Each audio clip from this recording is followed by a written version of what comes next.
L'amphi 400 de l'université était trop petit pour accueillir la foule des militants et sympathisants venus entendre les responsables des loyalistes. Une réunion publique destinée à faire le point sur les grands dossiers du moment, ainsi l'usine du Sud, la SLN ou la situation du gouvernement. La présidente de la province Sud, Sonia Backès, a pris la parole en premier. Elle est revenue longuement sur la vente de l'usine du Sud, insistant sur la volonté sans faille des loyalistes à sauver d'abord l'usine et ses emplois. Vous savez qu'il y a eu énormément de dégâts sur le site, il y a eu 166 millions de dollars. Il y a 166 millions de dollars, donc ça fait 16,6 milliards de francs pacifiques pour redémarrer l'usine. Donc cet argent-là, il faut le trouver, et aujourd'hui, ce que dit Vallée, c'est nous, on a tout fait pour trouver un repreneur, on a tout fait pour vendre, mais là, on ne remettra pas 16 milliards au pot si c'est pour qu'on n'ait pas de vendeur. C'est-à-dire que nous, on ne remettra pas 16 milliards pour que ce soit nous qui redémarrions l'usine. Donc on est prêt à remettre de l'argent, on est prêt à dire que ok, on va aider à redémarrer, mais à condition que la vente soit faite. Donc ça veut dire qu'on n'a pas le choix, c'est-à-dire que concrètement, tout simplement, si la vente ne se fait pas, l'usine ferme. Elle est déjà fermée, mais enfin, en tout cas, Vallée décide de passer ce qu'on appelle en care and maintenance, c'est-à-dire à mettre sous cloche pour la fermeture définitive de cette usine. Notre objectif à nous, il a toujours été le même. Et nous, on est maqués avec personne, on a d'action chez personne, on s'en fiche. Nous, il y a 6 mois, on ne connaissait pas Trafigura, encore moins Coréa Zinc et les autres.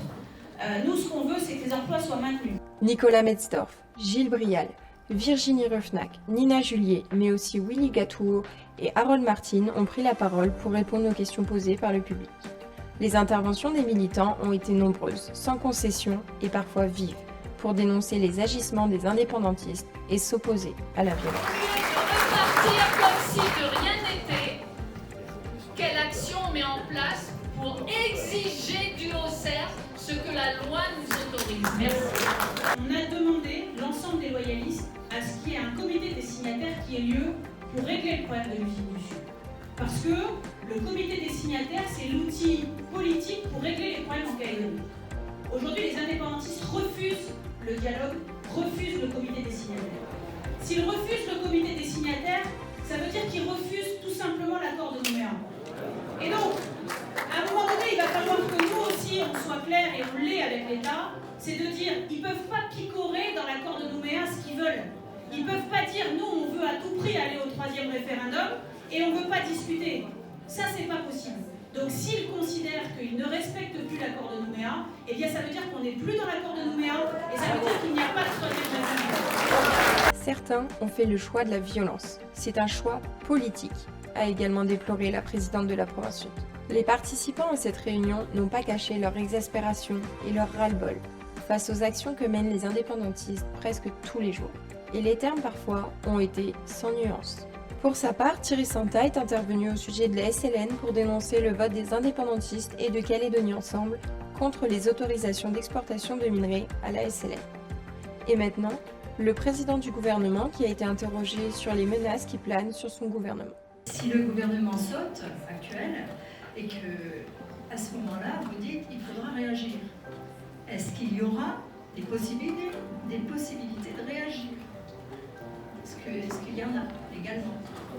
C'est ça qui se passe. C'est ça qui se passe aujourd'hui. Ça a commencé au Congrès de la Nouvelle-Calédonie. Au Congrès de la Nouvelle-Calédonie, il y a une nouvelle majorité là, qui se constitue. Nouvelle, si on peut dire. C'est l'ancienne majorité qui se reconstitue. Indépendantiste avec Calédonie Ensemble. On peut peut-être même y rajouter l'éveil océanien, quand on y est. C'est ça qui est en train de se mettre en place au Congrès de la Nouvelle-Calédonie. Et ce qu'ils essayent de faire, c'est la même chose au gouvernement de la Nouvelle-Calédonie. C'est ça l'objectif, c'est de déstabiliser nos institutions calédoniennes. Et nous pousser, je crois, et nous pousser, nous, à faire tomber ce gouvernement. Je vous le dis ce soir, je ne démissionnerai pas du gouvernement.